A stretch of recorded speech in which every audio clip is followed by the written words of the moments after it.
So I'm not recording you yet, so I'm going to record you in a little. Relax. I'll put the angle later on. All right, so we are here live at Kellogg School of Management, and I already gave a tour of the place. People don't know, but you'll see it in the playback. So I want to talk to you about Apprentice Worldwide first, okay, and why we're here. So Apprentice Worldwide is a career development and networking organization for young professionals, supported by experienced executives, and we do it to empower young professionals to succeed in business and in life.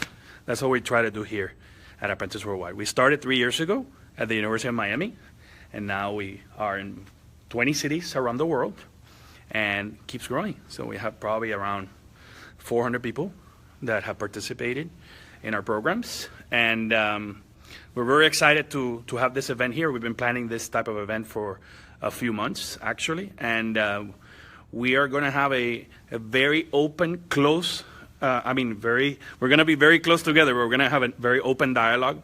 It's not going to be like your typical panel. Actually, I'm going to record them from my point of view, not from the audience point of view, so it'll be a little different.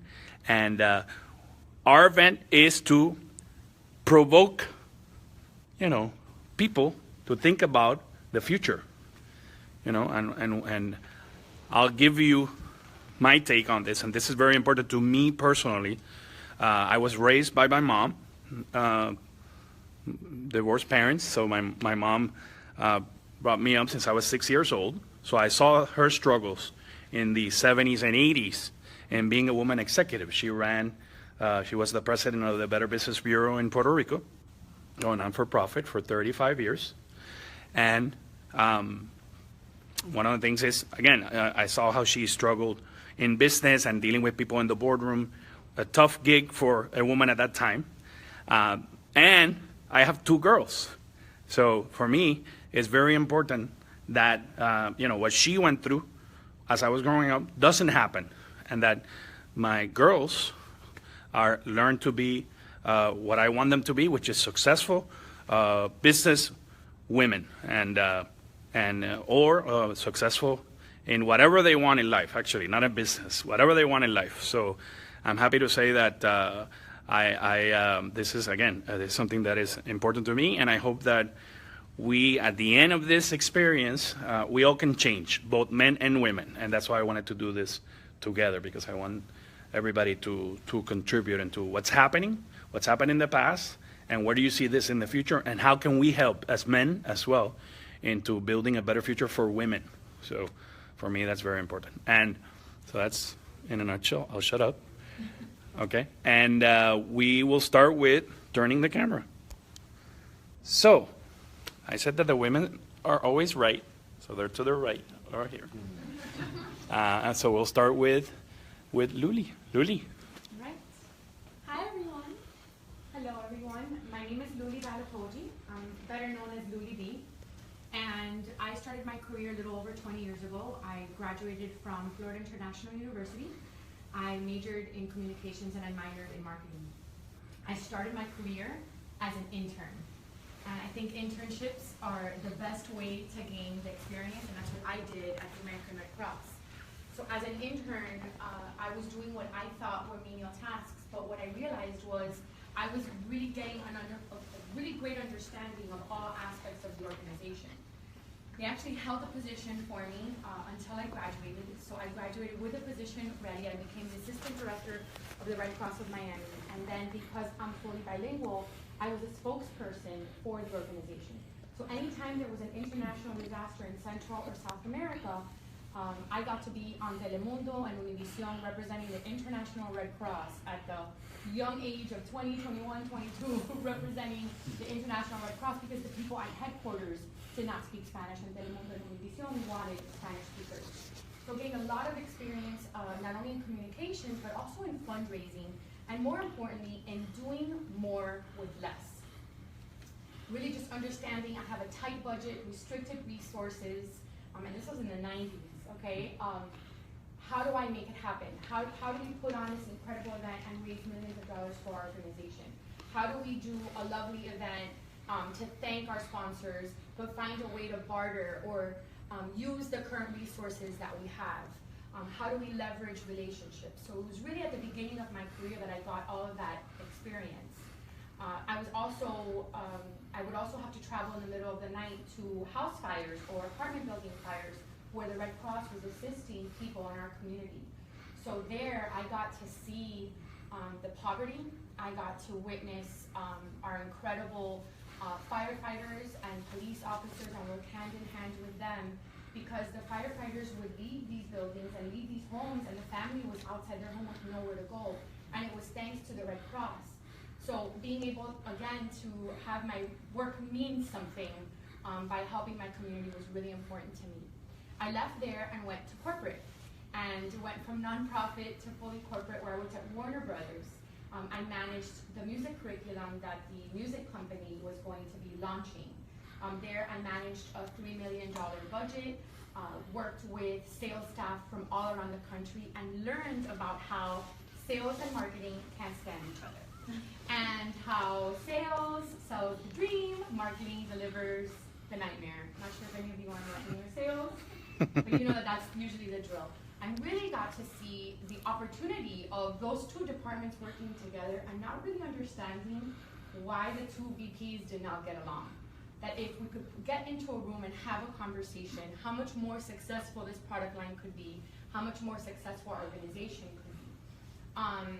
I became pregnant with my first son and found that I was going to be struggling with the current situation in the office of what this was going to look like with a young child.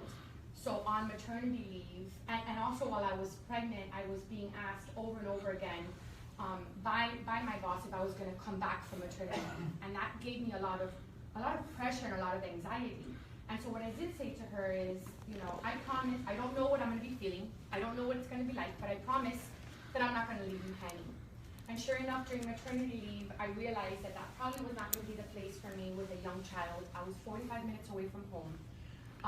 And it just wasn't what I wanted at the time as a mom, you know, as a new mom. So I was at a networking event for young alumni at FIU, and was told about a position at Florida International University, my alma mater. I have been a very, very involved student, and I love FIU, and I'm forever grateful to that university. While I was there, the communication school was one of the top 25 in the country, and so I learned from some of the best professors that became mentors throughout my entire career. So there, I was told about a job, ended up interviewing for a different job, got it, and became the director of marketing and communications for the Entrepreneurship Center. The business plan competition that exists today from the Miami Herald was actually started by us at Florida International University. So we would put that on every year, and I got to meet all these incredible entrepreneurs and business owners from our community. And I became pregnant with my second son.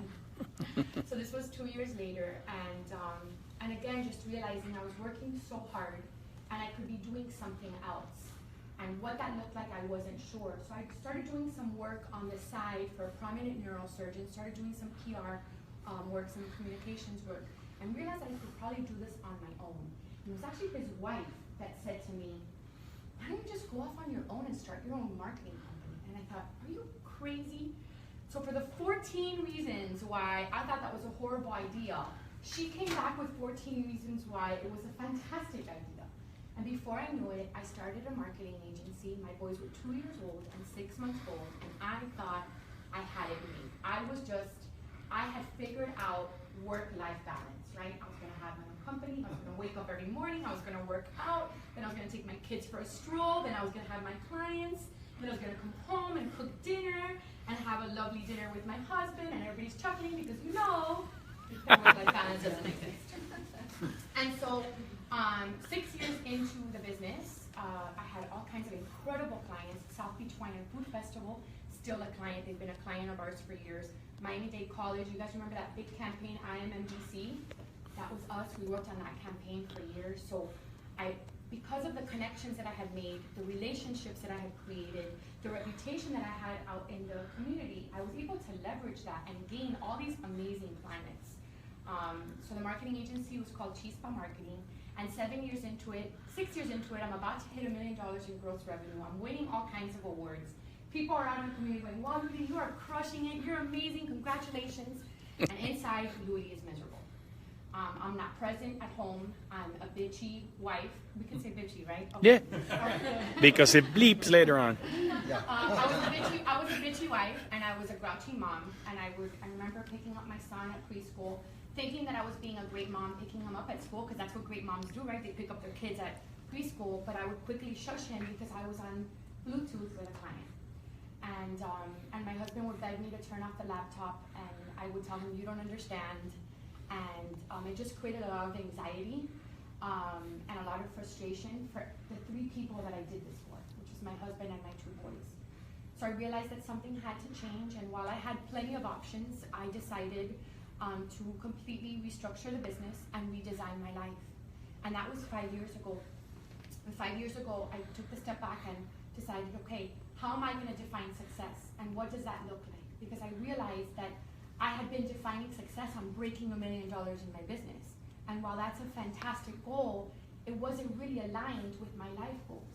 And we'll talk a little bit about that later, but I realized that all too often we focus on one set of goals, either work goals or life goals, and we don't find a way to blend the two. And so I was sitting in a mastermind, and for those of you that aren't familiar with masterminding, it's kind of like brainstorming on steroids, and maybe you guys have done that before.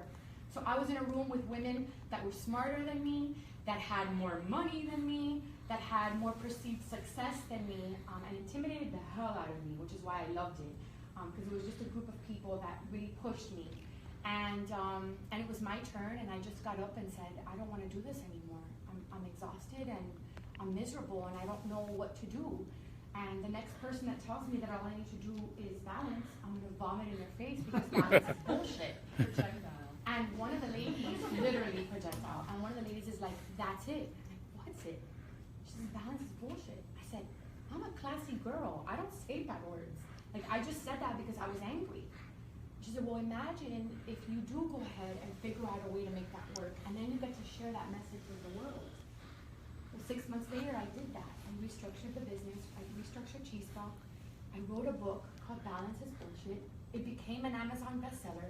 And then I started getting the attention of corporations like Procter & Gamble and Dell and GE and UPS, and had an opportunity to empower women of those organizations. And then as I grew my business, I realized, well, hold on, there are women like me that have struggled with growing their business and this work-life balance thing. So what if I teach them how to create a business around their lifestyle and around their family priorities? So I do that as well. So I support women entrepreneurs and women business owners through masterminds and one-on-one coaching. And then I also get to empower women through my own signature event called Spark with Louis B. Yes, Cheese Plus Spark. And I get to travel the country speaking to women in corporations and organizations. Yeah. So that's Louis. That's amazing. Right. That's amazing. So, no, not his turn yet. Yeah, wait a minute. Because, Luli, there's men in your life. Plenty of men in your life. Love men. Why don't you tell us about So that's important in this subject, because obviously, we don't live in a world in isolation. We have to interact, right? And that's why I wanted to bring the perspective of a top executive to talk about, his interaction in the workforce with women. But before we do that, I want to thank Luis Gabriel, good friend of mine for a long time. Very, very successful individual in life, in business, very well balanced. But it wasn't, always like that. At the beginning, you started somewhere. Why don't you tell us your journey? If you can summarize it in a few minutes, that'd be great. But, whatever you want. Very short, less eloquent. By the way, more finance guy, Yeah, by the way. I'm not in communication. I'm More numbers. industrial engineer, so I'm married to one, so I appreciate a that. number person. I love that. By the way, thank you again. You stepped up for Chris, who we sent a little, we acknowledge that Chris couldn't make it because his wife is sick. So thank you, Chris. We're thinking of you. But Gabriel stepped up for you. And he's amazing. So, as I say, I'm more a numbers person. My talks are like bullet points, very short, very good. I'm Colombian. I was born in Colombia and got my degree there in I started as a consultant. Those days, Anderson Consulting after Anderson. So it was the fast track. 2 years working for a fast track kind of company that expect for you to give their lives to them, and it's like almost like a religion kind of thing. You have to immerse in the company. I realized that was not what I was for me. Since I was a kid, I want to have a family, get married. For me, that's very clear, and I say, this is not my path. I cannot continue my career working 24/7. So I moved into banking, and I got lucky enough that I got a mentor that trusts in me and allowed me to come to the United States. I was looking to have a master's degree, and so I moved to Miami and I started working there for the bank. That's where I met Hernancito. I mean, not that we worked together, but we were colleagues. That was 24 years ago, 23 years ago. And I did my master's in finance. I worked in the banking industry for many years, and then I switched to factoring in a more private, non-supervised kind of environment, which changed the point of view, how I dress, how I, So what's factoring in a nutshell? But factoring is a lender. It's a kind of lending. It's a private lending, especially business to business. So I lend to companies through purchasing their account receivables. So we target entrepreneurs mainly, small companies and small business that does not qualify for banking kind of lending. So it's a different lending, and I find it very cool. Very, it provides liquidity to a segment, a company that are not able to obtain liquidity through the banking system, which is the best. I mean, there is no cheaper money than the money from the banks, from my point of view. In that company, I started working for one company, then I move and I create with a partner a different company, and then I bought out that partner, and that's what I do right now. It's not what in my life is. I'm just talking to you guys about my career, but I will say that that's probably 1/5 of what I'm focused on. Most of my energy probably is put in other topics, more personal, family. Yeah. So you're married. You have a girl, right? I'm married. And a boy. I have a 16-year-old boy and a 15-year-old girl. Yeah. And my wife, she's a beautiful, very smart woman. She was a business owner as well, and She was a business owner as well. she should have read your book. She's been writing a book for many years, and probably an appetizer for the topic is I've been able to see how she has been growing herself, her career. I mean, she was very empowered to be an economically independent woman, successful business, not like her mom. Her mom was the typical mom that put everything on the side, and her father is the provider, and she decided that she want to be different, and she want to be, and life, sometimes throw us some tricks, and our daughter has a different way of learning, and at the end she has to quit her career for our family, and that has been a beautiful process for her and for me, for the whole family, as a matter of fact. But show us that sometimes we have to be open to change our blueprints. It's a team. It's a team. Work as a team. Like us, we're a team, but not that kind of a team. But She's writing a book, and she's, so maybe today, when you ask me the first time who I am and why I'm here for this, probably to learn to each other, and we're a very small group, and I would love for us to share ideas And Beatrice, who is hosting us here at this beautiful location, was going to ask you some questions as well, by the way, to make it interaction. So thanks for coming to what I consider is my second home. I'm actually doing my master's as a full-grown adult here at Kellogg. Most of you didn't even know that Kellogg had a campus. I'm super grateful to The only Kellogg that I know is, what I eat in the morning or breakfast. In my office, Rawr.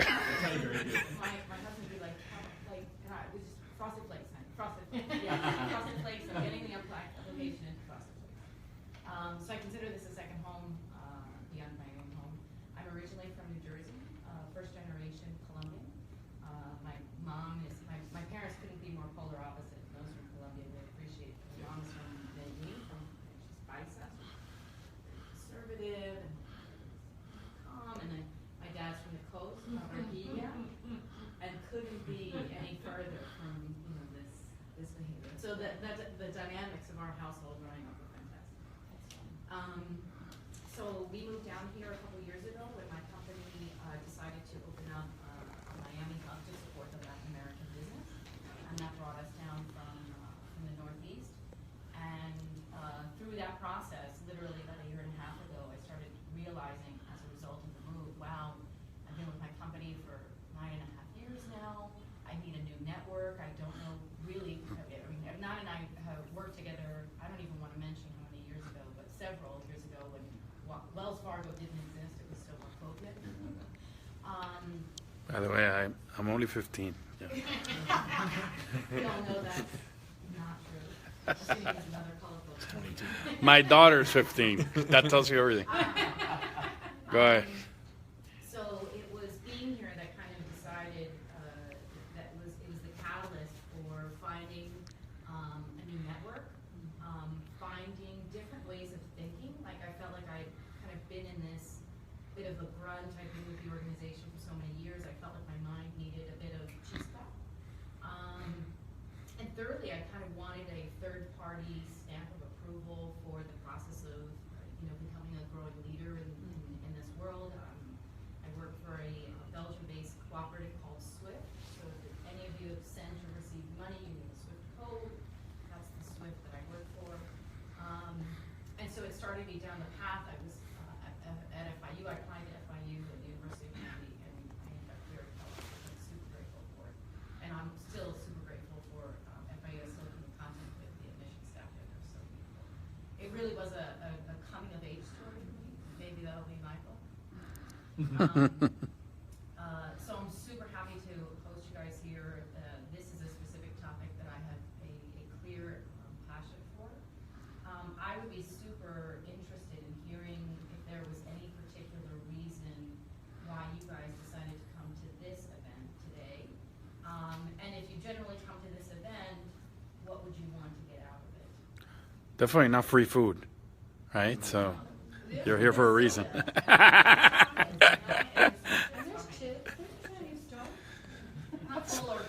Yeah, that's fine.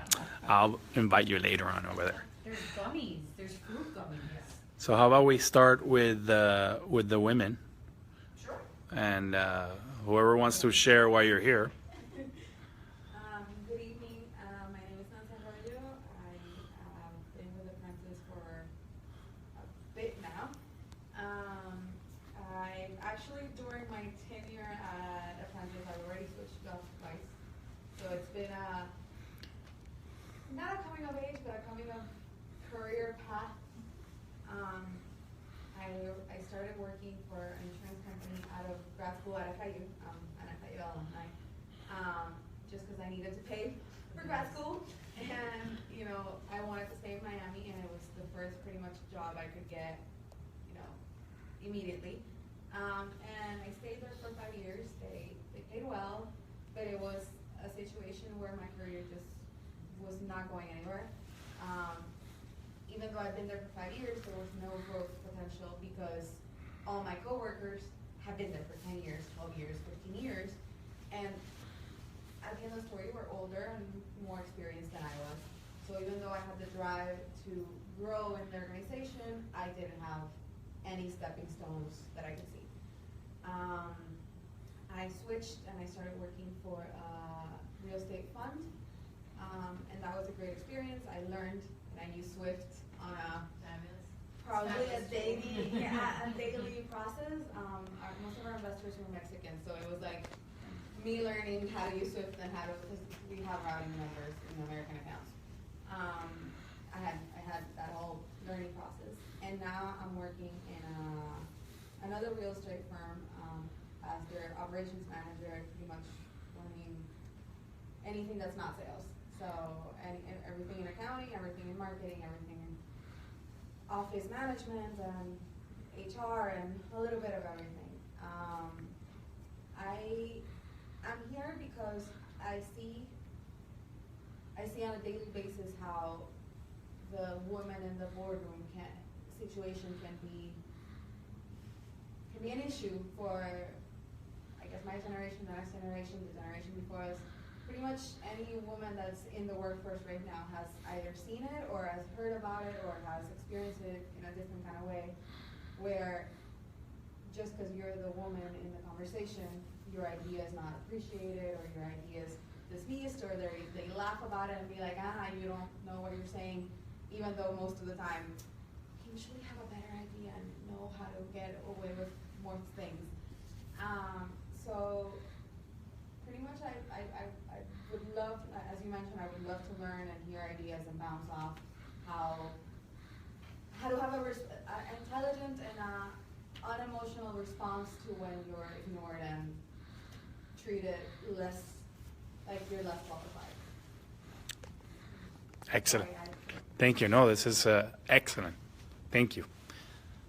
So why are you here? I mean, you introduced yourself already. I have you recorded. Okay, yes, I'm Monica. I'm originally from Venezuela. I came to Miami about 7 years ago. I did my undergrad at I did several internships while I was doing my undergrad. Then I worked for Versace for about 2 years here and then in Italy. I recently moved back to Miami in December, and now since January I've been doing an MBA at again. And I came here because I want to learn from everybody. As you said, I think it's very important. That's the best way to learn from experience. In my workplace, I think it was different because of Versace, they are mostly women. So it's a different work experience field. So now that I'm here, I might be working at another company, and I think that's good to learn from other people that have more experience than me. Great. And you're doing great. My name is Emily Valle. I'm a recent graduate. I graduated from Catholic University in Washington, D.C. And about a week ago, I grew up in Miami. So about a week ago, I just returned, and I'm really happy to be home.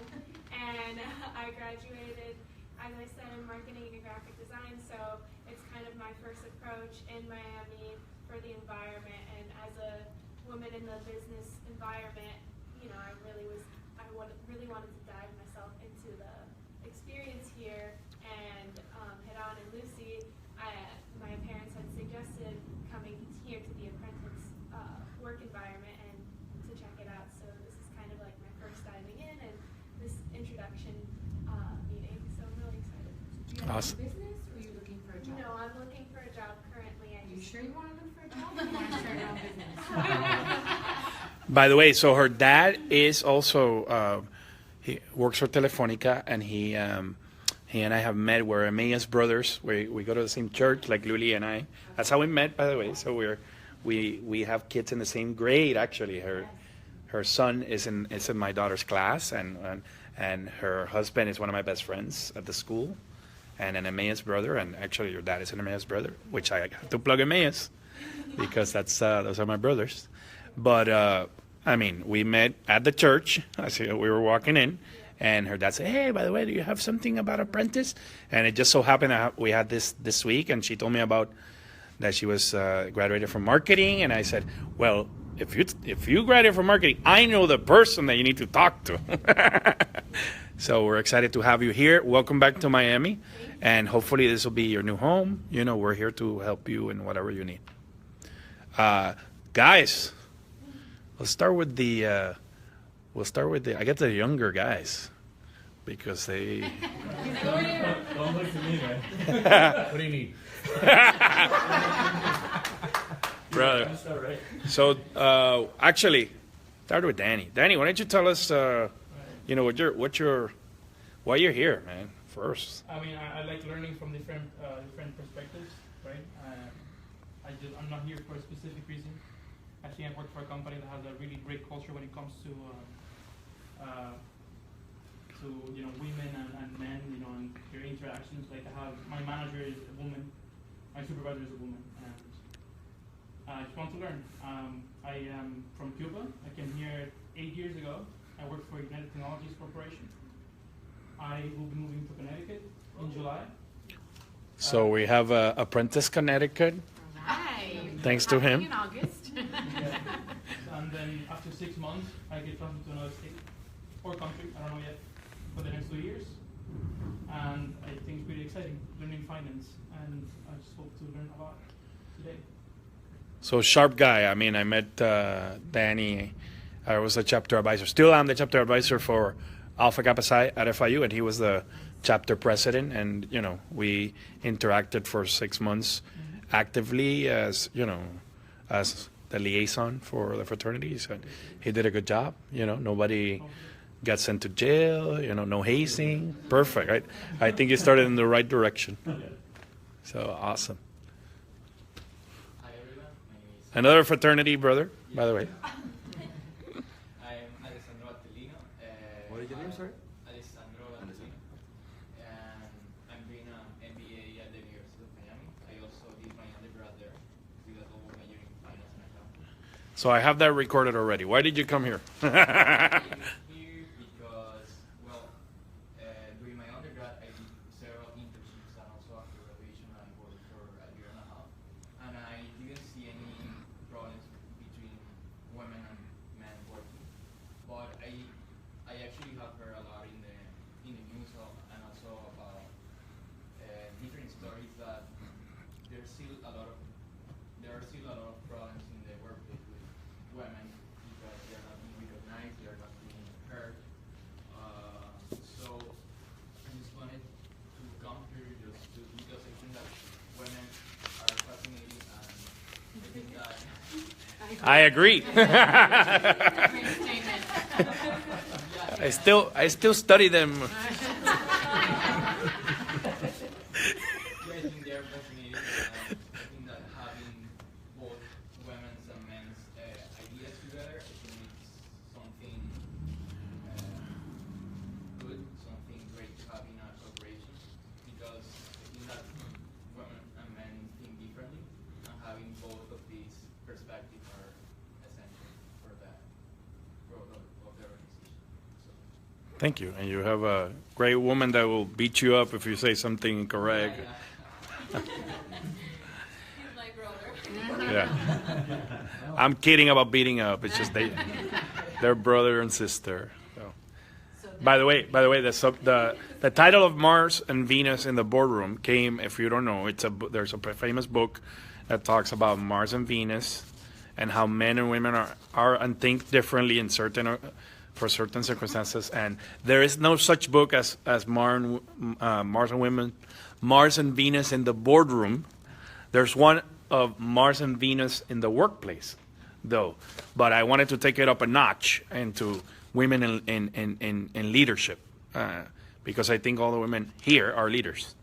So we and I want them I want people to know that's what the goal of this event is, for women to understand how can there be more women leaders, and how can we help them and work with them as men and learn a little bit. Okay, so yes, sir. All right. So my name's Arnaldo Hernandez, if you haven't met me yet. And the reason why I came here originally was because I really love the idea of networking, and also to learn whatever I can from this experience. It's sitting here now, I realize that there's a lot more to learn, and I'm connecting this to my personal life. So my mother is a very strong individual. I guess you could say very talented individual in the business world. So I can look up to her in that, and and hope the best for my sister, who's actually 5 years younger than me. Hope the best for her when she enters the workplace. That when she works in a team with men, that her voice will be heard, and that she will be like equal when it comes to like what she wants to express when working in a team. And just a little input, like whenever I've worked in a team with women, I've always found that they always have like a different mix to put into like, and I haven't worked yet. I'm doing an internship pretty soon. But whenever I do like school projects or something like that, I've always found that the women always had like an interesting twist to put in it, and always had like, you know, a different perspective, I guess, and it's always been a pleasant experience. So I can't see me working without women in the future. Excellent. Thank you. Exactly. And then quickly, oh yes, sir. How are you? Succinctly put, I'm doing very well. Succinctly put, the reason I'm here is just to network with other individuals and learn from professionals who have dedicated more time to the financial and business industry. Awesome. Well, this is the right place for that. Roberta, Rob. So I won't go to the older guys just because I want to dive into the process, and you guys are very experienced, and we'll talk about that later on. So I guess I have an interesting twist. So I have a few articles here that I grabbed, and I saw here how men and women see gender equality differently. And I know, and I asked you before, you know, that you've been successful in your careers and in your business and in your life. I find that you still have a lot more to give. However, you know, I want you to share with the people in the audience, who helped you along the way in achieving your dreams. And you mentioned a little bit about that, but I don't know if you had mentioned. Oh, well, you actually mentioned it as well, and how important that was to you. What these mentors provided to you to achieve what you haven't achieved right now. No. If you can share that, that'd be good. Yeah. I've been helped all my life, I would say. Been blessed to be surrendered by fantastic people all my life. And it's probably my mindset. Of course, my parents, but then professionally, there was a guy here, Alfredo Quintero, and he trusts me. And I think these kind of angels or mentors come from, you know, unexpected places. And that's beautiful, and it has happened. You know, he helped me a lot. But then down the line in my life, and I would say my wife is probably the person that has helped me the most. And probably when we develop a little more the conversation, you guys will understand why. Good. Really. Anybody in particular you want to talk about? So, when you start talking about mentors and then support, I actually thought about my husband, because I will say I would not be able to do half of the crazy things that I have done had it not been for my husband. And I thank him every single day. I mean, I am, in our marriage, in most marriages, I'm the man. Because I'm the one that travels, I'm the one that does the things that when I'm hanging out with my friends, I find myself defending the husband. So in an instance like, well, he's traveling and he leaves me home alone with the kids, and it's easy for him because just Monday night we were talking about this, right? With one of my girlfriends. It's easy for him, he gets to travel and he's going to New York City for 3 days, and I'm alone with the kids running around. And I pulled her aside and I said, it's not easy for him either. Because he's working 12 to 16-hour days. He might be going to a fancy dinner, but at that fancy dinner, he's not enjoying that meal because he's coordinating as to strategizing when to chew his food to be able to talk to the person, and it's not right, and it's not. So I think, and the reason why I share that is because I think that there's a lot of perspective that is really important. And I think very much like you, it's been a mindset thing, the mentors that have been in my life, because I'm always hungry and I'm always curious, always. And whenever I go somewhere, as talkative and as friendly as I am, I always want to learn. And I think because of that nature, I've been able to be surrounded with people that will teach me, that will support me, and that will guide me. I think something interesting on the topic of mentors is people always ask, well, how do you find these people? And is there like a structure, right? Like, do you go up to someone and ask them, will you be my mentor? And sometimes you will. And other times it'll just be something where you can just invite them to coffee or have them schedule, would it be okay if I schedule 15 minutes with you? So I think also doing our part, and I don't think that only happens in your 20s, because I'm not in my 20s and I still do this. So I think the whole conversation about mentors and support is not only in the professional environment, it's also in the personal. I think it's surrounding yourself with people that are going to call you out on your BS, surrounding yourself with people that love you and support you and want to see you be happy, whatever that looks like. And I think asking for what you want and asking for what you want with clarity, not hinting, not tiptoeing, not hoping that they're going to get it, being very, very clear about what it is that you want. So if it is the mentorship, or it is accountability, or it is if it is shadowing, then ask for that with clarity. And because I've always done that, I have surrounded myself with some incredible people, and I get to stand really on the shoulders of many giants. Well, and you, so your conferences are all about women empowerment, right? And I want to hear about your interaction with men, because I know, it can be intimidating, right? For some men, it can be intimidating to see a powerful woman, right? That sometimes they don't know how to deal with that, right? And to the point, and we, Beatrice and I have shared this discussion, I don't want to say where, but some men around her have made stupid comments that are male chauvinistic, and I'm sure it happens to you all the time. At least, I guess not so much now, but can you share some of this? Sure, but it goes back to perspective, man. So when I get those comments, I remember earlier on in my career a specific scenario when I was working at the Red Cross and I went to a penthouse in Brickell to represent the Red Cross, and I was walking into a room of men, and I was a lot younger, and I walked in, and a gentleman looked at me up and down and went, "You're the representative from the Red Cross?" And I remember I took zero offense to that. I looked at him and I said, "Yes, sir, I am. Is there a problem?"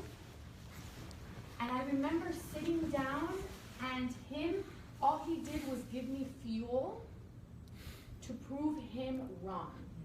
Because here he was, seeing a little girl, right, that maybe wasn't as smart or wasn't as talented or wasn't going to contribute to the conversation. But I don't know that. Those are ideas that I put in my head based on that comment. Maybe he was just asking the question, and that was my interpretation. So I just said, well, you know what? I'm gonna bring it. Normally I bring it at 100%. I gotta bring it even harder, because my interpretation of it, my perspective was, maybe he does think that I'm not as smart or not as talented, or I'm not going to contribute to this conversation. So let me prove him wrong. And I think that's just because I'm a Capricorn and I'm Cuban, which can be a spark for sure. Interesting mix. You can ask my husband. So, but how do you deal with that? How do you deal with men that are like attacking you like that? It fuels me. It really does. It always has fueled me. It does not. I don't take offense to it, because here's the thing. It's however you want to perceive it. And so if you want to perceive it as something as boldly chauvinistic as it is, I can sit there and whine about it, or I can do something about it. I can prove him wrong, or I can have... Have you proved men wrong? Have they come to you and said, hey, I thought of you like this, and now, I have. Okay. I have, and I think instead of making it so confrontational, I think a respectful conversation can go a long way. I really do, at least based on my experience, it's been like that. And Beatrice, you were pissed that day. I know. You told me you were pissed. I was. This jerk. Well, yeah, of course. Again, also like Louis, this is when I was much younger. Yeah. But even it happens today where I'll tell you generalizations about some conversations I've had, not true specifics, but not too many months ago. I was in a meeting with the senior executive, and I recently changed roles. I'm now the director for project management for Latin America. Prior to that, I was doing business development for the Southern Cone, and this executive was telling me that this was a better fit because of my personal situation. And I was like, what personal? Like, I have to go to the doctor every day? Like, personal situation, with the children and traveling, it's a lot of traveling you were doing. And I expressed to him in the most contained form that I could at the time, and I said, well, just for clarification, when I moved to Miami, I knew far well what I was getting into, and traveling was a component of that. And my family unit was all completely aware of what was cooking, so it's and then that began to develop into similar kind of digging deeper, and that was fine. But for sure, those kinds of comments still happen, and I think Lily, you made a fantastic point, which is to try and as far as you can take the emotion away, so that you can replay that to the person who says it, right? So in a perfect circumstance, say, wow, I think I just heard you mention that I had some issues around taking the job originally because there was a significant amount of travel. Did I get that right, or can you repeat that just so I make sure I understand? And that technique of moving back into that person's corner and say, I think I heard you say this. Did I hear that correctly? And then there's this bit of play of back and forth with a bit of interpretation, validation, in order for the conversation can progress in the right direction without making assumptions of which the comments were made. In fact, the comments were. And based on his experience, it probably has been his experience. Absolutely. That generally women have had more trouble with being able to travel or even having flexibility in this role, which goes into what does our family life look like, right? A lot of us are of Hispanic descent, where we were, not me, but the majority of us, I have very progressive parents. I had a mom who studied at the University of Miami. She studied accounting and was told very nasty things, right? A woman, unless a Hispanic, didn't belong in that, in accounting. A lot of you are in accounting and finance. So I think also what the roles are like at home, right? Where we make sure that we're discussing this with our partners, because a lot of the women that I work with don't have those clear conversations with their partners of whose career is going to take a priority, and in what different phase of our lives, and what does that look like, right? So there's the career planning, but there's also the life planning. And I think that what's happened I would say in the last 10 years or so, and what's continuing to happen is that is shifting. More and more women are becoming the breadwinner, right? And that's becoming okay. It's still hard for a lot of people, but that's becoming a little bit more okay. And I think that is what leads to that kind of conversation that can be perceived as very offensive. So what does your home look like? Because the gentleman that was going to be the panelist today didn't come because of a life situation. Right. And that's okay, because he chose family, and that's beautiful, and I commend that and I admire that. Thank you. But I'm gonna, devil's advocate, because I like to throw, the other perspective. So I met Beatrice. We were young professionals at that time. We started our career. I remember you getting hit on a few times by men, particularly because you've always been a beautiful woman. But I'm saying at that time. That's where he was going. At that time you were younger, okay? But how do you deal with that at work? I mean, that's like forget about just walking into a room. It's walking into a shark pit every day. And if it's the majority are men, how do you deal with that? I don't know. I'll share my story. Yeah. I'll share mine. Where it was very blatant about the forthcomingness of such individuals. I was at a conference, traveling in South America, and this one gentleman who I've known for many years. There's always music, right? We're in Latin America, music and dancing, all good. Are you gonna dance with me later?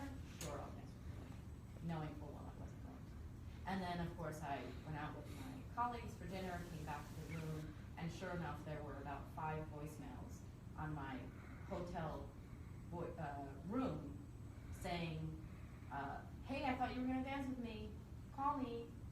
Come downstairs. Hey, I'm in room number blah. Are you going to call me? Like this dial. This was when cell phones weren't as prominent. No, what's up? Side note. I would just text her. And the messages got progressively drunker and drunker. It's like, by the end, it's like, I'm in. I miss you. Yeah. Breakfast tomorrow, please.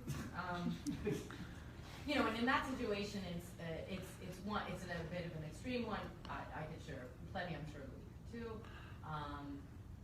And it happens, and that was years ago, but it still actually happens, and there isn't in that particular situation. I knew the guy was this older man. He probably could have been my father. Yeah, exactly. And to think that really? But it continued, it still happens today. And so in that particular situation, I just ignored it. He was like this. He was so hungover the next day that, of course, you're back at the conference, right? So you're in these scenarios. But I think each one of those scenarios has a particular solution to. So you confronted him? You spoke to him? You just let it ride. Okay. Have you ever confronted somebody at work for hitting on you? Oh, yes, I did. Yes, I did. I'm pretty sarcastic, and he wasn't a senior executive at the time, but he was definitely more senior than I. And there was some banter back and forth, and this was a week-long event, and so this was towards the end. And everyone was out at a disco. We were in Europe, of course, so the Euro,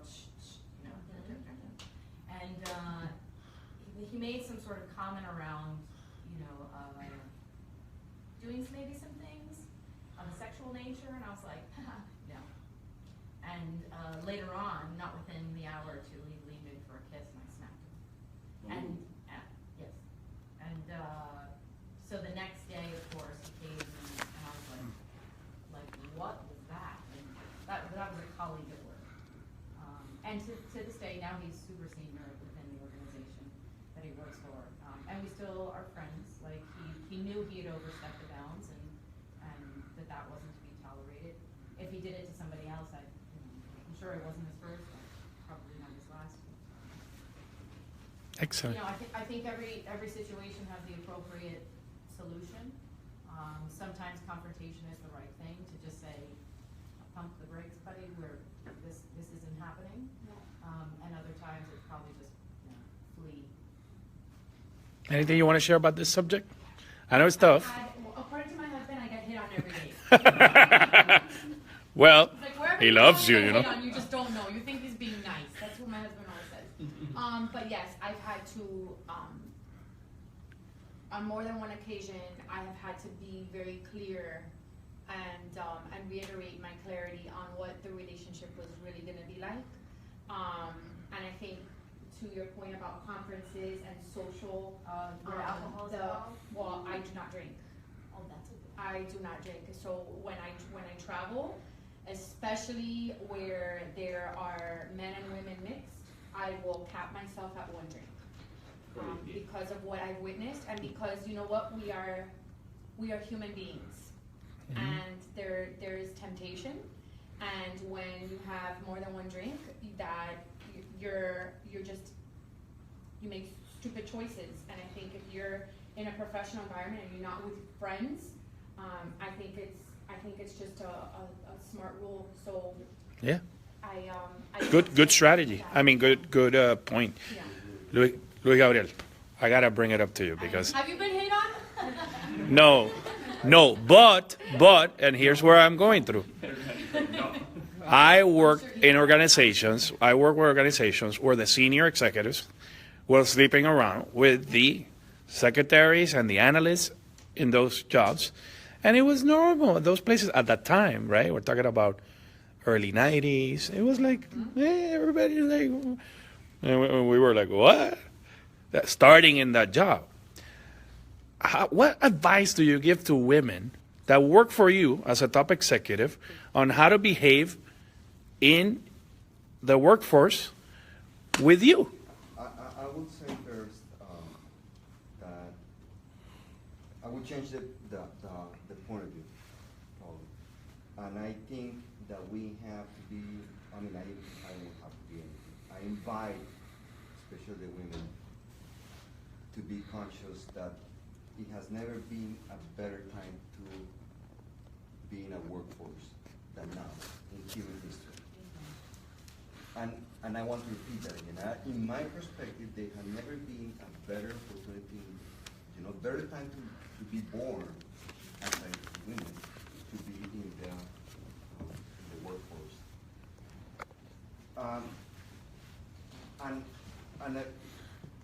And again, we have to analyze that. Why? Why the purpose for us to be here right now? Why we didn't born 300 years ago? You guys, you girls, you're here. Now, you have the opportunity to work. So you can see, Luli was mentioning how she walked in that room and she empowered herself. And for me, that's the key. For me, we can have always excuses and see ourselves as a minority, as being Hispanic, or as a minority to be an Afro-American, therefore we had been, slaves and struggle. Story, or being Jewish, so or being women, and I don't see a value in there. Myself personally, my sister is a very high executive in a multinational. She handles from Mexico to Brazil, including Argentina, I mean the whole continent for a multinational in sales. And she loves the topic of empowered women. And I say, I don't know what you're talking about. I say, what do you mean empowered women? Women and men, for me, are the same. Now, I am different. I have to be honest. But for me, I don't see a difference. And I don't see a difference between an Afro-American and a Jew and a Christian. And that's probably the way that I am. And it comes back to your point, is how you empower yourself. We are gonna see challenges all the time in our lives. Men and women, we can be harassed by women, by men, whatever, or by colleagues.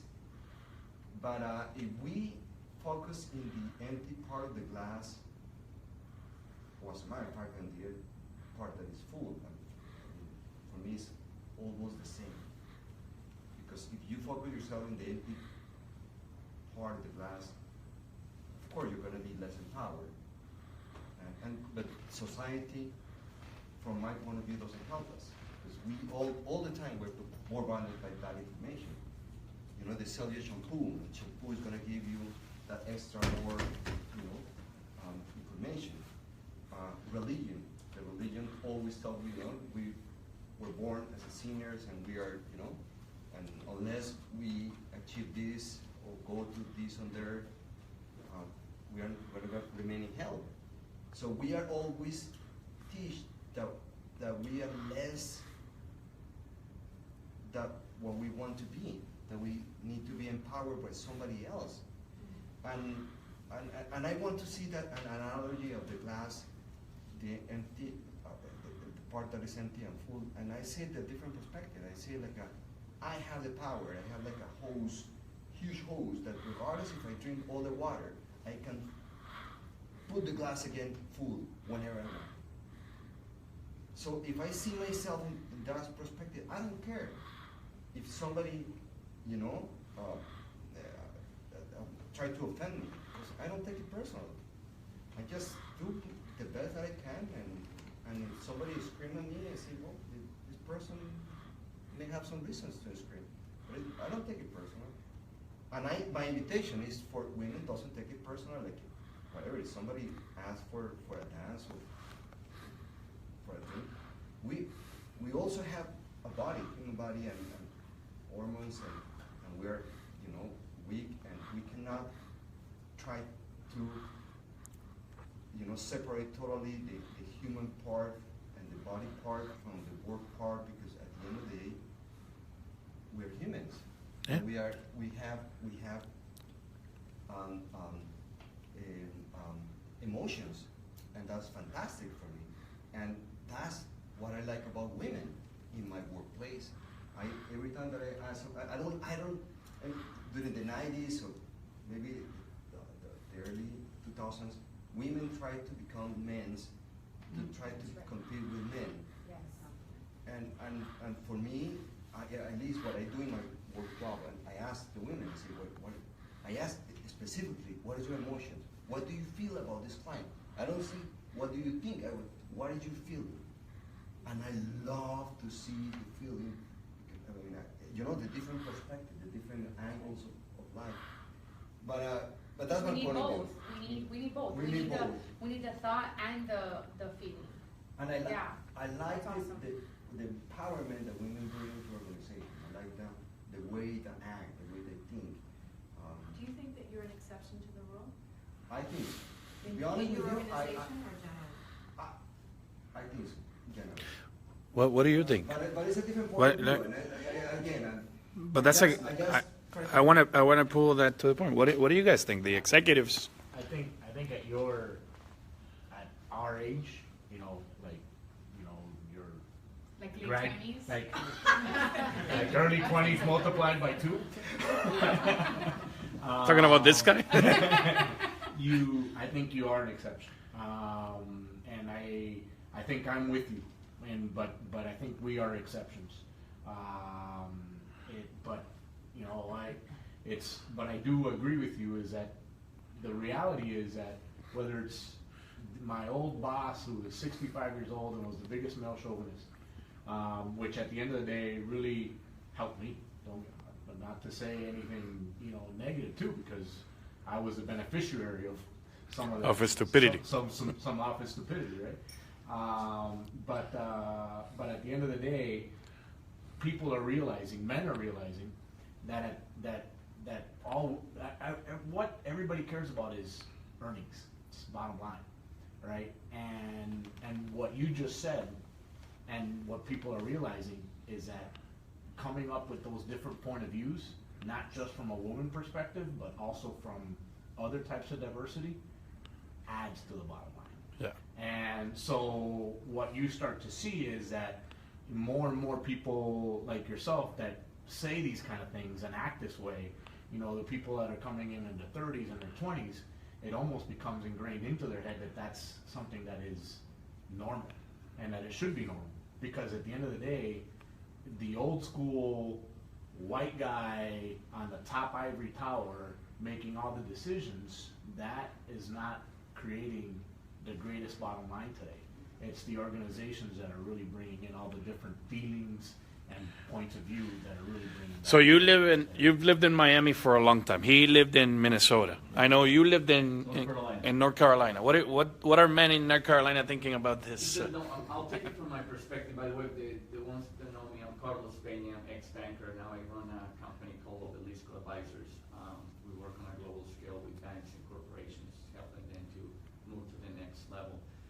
For me, there's one thing that has always resonated and make it very, very important on any level of my life, whether it's personal or business, and that is your work ethic. and that is the responsibility that you have with yourself and with others, and always respect that. I agree that part of, we're humans, but I love your rule. I have the same rule. I love a good drink, but I don't do those with clients or coworkers more than two. I just don't. I run several teams for banks, created departments, hire and fire probably over 120 people in my career. And one of the things that I do is divide those very, very well. Work ethic is key for me, what I bring to the table.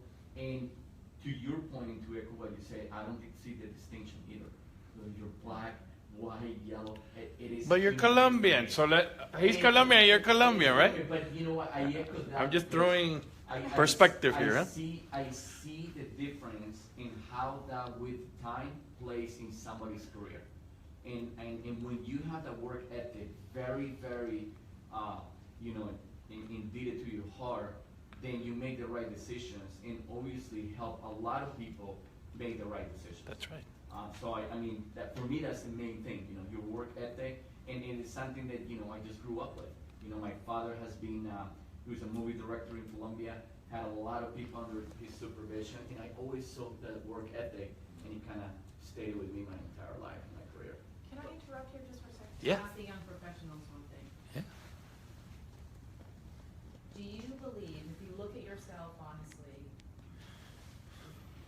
are you aligned with this?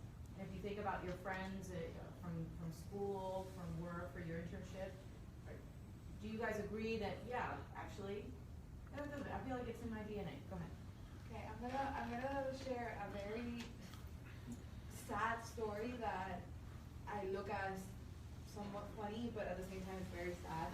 The reason I got this job is because they did not want to work with the other candidate they had presented because of her age and because she was a woman. So I started the interview. My undergrad is in labor relations. So I work for the Equal Employment Opportunity Commission. I know. So you know what's illegal. Exactly. I know every What can I ask for? every law and every conversation.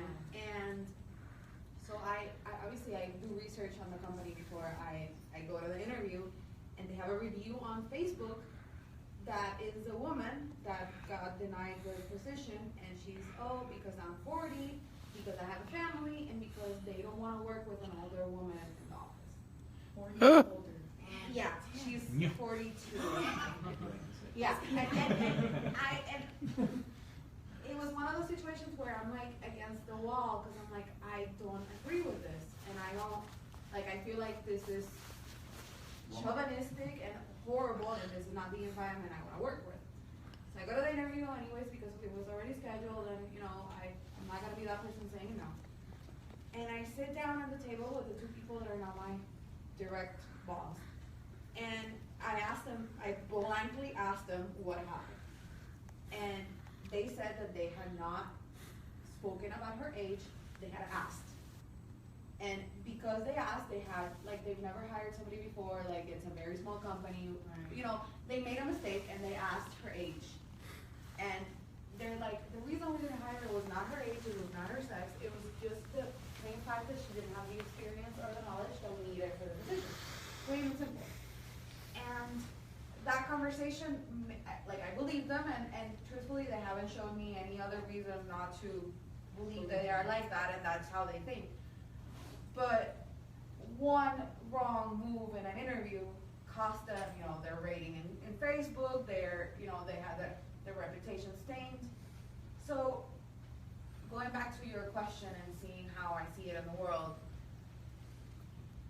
my generation or the generation coming after you guys, we're very open-minded about a lot of things, but I still think that, at least in Miami, the Latin culture and the being the macho man is still present. And currently I'm planning a wedding, and I'm doing everything after work. That conversation doesn't happen, it doesn't bring anything to the table other than I ask for a couple of vacation days. And yet they keep bringing it up, oh yeah, I know, because you're getting married, and it's like, and that doesn't change anything about my work or my performance or anything. So, But it does for most people. So we go back to the same thing. Right. I'm not condoning it or No, justifying no. it, but that's what happens. yeah, maybe. I like, you know, the approach. The approach is that all of you mentioned is, you know, you have to teach people how to, you know, and you have to be the voice that teaches the Teach, people. You know, so I mean, people have to learn, but then there's, you know, John Maxwell always says you have to unlearn in order to learn. Right. Sometimes you have to clear what you've learned, the biases, right? I mean, I once didn't get a job because the other girl slept with the guy that I was between, it was two finalists, and the girl slept with him, and she got the job. Ding ding. And I also had a client that had a saleswoman that was a horrible saleswoman, did not have great qualifications, but she had a great body. And she was a beautiful young woman. And she wore things that enhanced the beautiful body. And it was very frustrating for her and it was frustrating for her two male colleagues who were superior salespeople. And you see, this conversation is not about men and women. This conversation is about people misusing the fact that they're a man, or the fact that, right, we talked about men hitting on us or being inappropriate in the workplace, and it really does go both ways. So I agree, and I'll share something. I guess I'll turn it around, and then we have to end the video recording because my phone is dying. And I'll share something with you that happened to me. So, in my career, since I started, when I started managing people, it just so happened that the majority, so 99%, 95% have been women. And from when I worked at Union Planners, Luma Lacayo, which I love dearly, she got promoted after I left. At Wachovia, when I went after Isolina Montero, she became the operations head after I left. Karen Newell, which was my analyst at Bladex. Now she's the head of credit, managing director, head of credit for Bank of New York Mellon for Latin America. My experience with women has been tremendous. And yeah, I've had a few good guys as well. But what I'm saying is, what I learned is, and I've been lucky enough that I've worked with women that have learned how to respect each other. And we love each other, but we love each other with respect. And this is important that, and I think Carlos mentioned it. Sometimes we have a problem because people, like you said, we are emotional people. And I tell you, I love the women that I work with, and these are some of my best friends. That doesn't mean that I'm going to have a sexual relationship or, right? It doesn't mean that. And this is important because as men, right, we have friends. And it doesn't matter, men or women, we have to learn how to respect each other, work with each other, and find their strengths. So obviously, what the good thing is that I'm completely disorganized in many things, right? I'm a mess when it comes to organization. My wife is the most organized person on the planet. The women that I work with, the majority, some have been great salespeople, not that organized. But we've managed. Andrea Ortiz, who worked with me at Bank of America, she was one of my analysts, and in the position that she's in, and turned out to be, now she's an officer at the bank, and she's doing tremendously. So I wanted to share that because it's important also, so you know that we appreciate good people, and it doesn't matter if it's men or women. We can learn to work with each other, and that experience at the end, if you do it for the right reasons, and you said it doesn't matter if it's a man or a woman. The reality is, there can be a problem both ways. It's just how you behave, how you handle that. So. And Ordan, I want to echo to one thing. I kind of have golden rules in my life that I just don't break, doesn't matter what. And one is you don't where you eat, right? Right. You just don't do it. And if you can go through your entire either corporate career, whatever it is, and you have that rule very specific, I think you're gonna be good. You have to learn to draw lines. Exactly. Even though Exactly and some right. people, I mean, and I It's had, boundaries. yeah, Exactly. setting boundaries. It's like rules, right? It's like the way that I teach my kids. Rules are there to protect you. Laws are there to protect. As stupid as we sometimes think they are, there's a reason for it. You can't bring an umbrella into a stadium. How ridiculous! I'm gonna get wet. Yes, but you can poke someone. There's a reason why there's a rule, right? And it's the same thing. It's how do you create boundaries? So I think it's boundaries. I think that's part Boundaries, of the word. boundaries. Creating healthy boundaries, and that again is not only in the workplace; it's also in your personal life too. That's well, yeah. I had an analyst that worked in my bank, and I worked at Bank of America at that time. That was very friendly, extremely friendly. But the problem was that she was friendlier with some of the top executives, and people can quickly judge, right? Immediately. And I had to grab her on the side and tell her, because you are in a corporate environment, you're gonna have to be very careful. I mean, you understand that you have a great relationship with the guy, but don't dance only with that guy. If you're gonna go to a party, don't dance only with that guy. Be very careful. If you're gonna dance, if you're gonna dance, right, don't dance with any of them. But if you're gonna dance, be careful. Dance with the other one. Dance with the other one. Just be very careful. You don't want to be in the mouths of executives. Let's just say you don't want to be, even, and it had to happen because there are a lot of young people that go to Blue Martini or go to wherever party is next, and then there might be some executives that are their bosses. You just learn how to deal with that. I mean, doesn't mean that you cannot be friends. It's just boundaries. I think it's important to set your brand when you start in a company. It's kind of the way I figured it out eventually. And so that's how those boundaries help. Is you wanna be known for what you bring to the table in the office, right? Do you want to be known for the guy or the girl that could drink 10 shots of tequila and still be okay, or do you want to be known for or do you want to be known for what you do in the office, right? And trust me, everybody's always looking at you. Even if you don't see them, they're looking at you. And so just create what you want your brand to be. It's kind of like what I would recommend.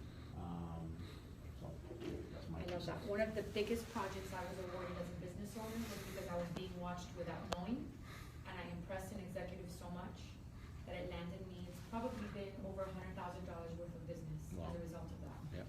But if I can echo that and piggyback on what you said about the brand, there's a phenomenal human being by the name of Simon Sinek, who has one of the most watched TED Talks called Start With Why. His book is also a New York Times bestseller. And I think back to your point about creating this personal brand, taking it kind of going a little bit deeper and asking yourself the question, why? So in this TED Talk, Start With Why, you could just Google Simon, because Sinek is S-I-N-E-K. You might not remember that. So just do Simon, Start With Why, and you'll find it in the TED Talk. And so what I always like to remind people is why? Why are you doing what you're doing? And he talks about why Apple is such a successful company. Just because of the way that they advertise and market, they start with why. They don't talk about their products. And so he does this whole circle thing.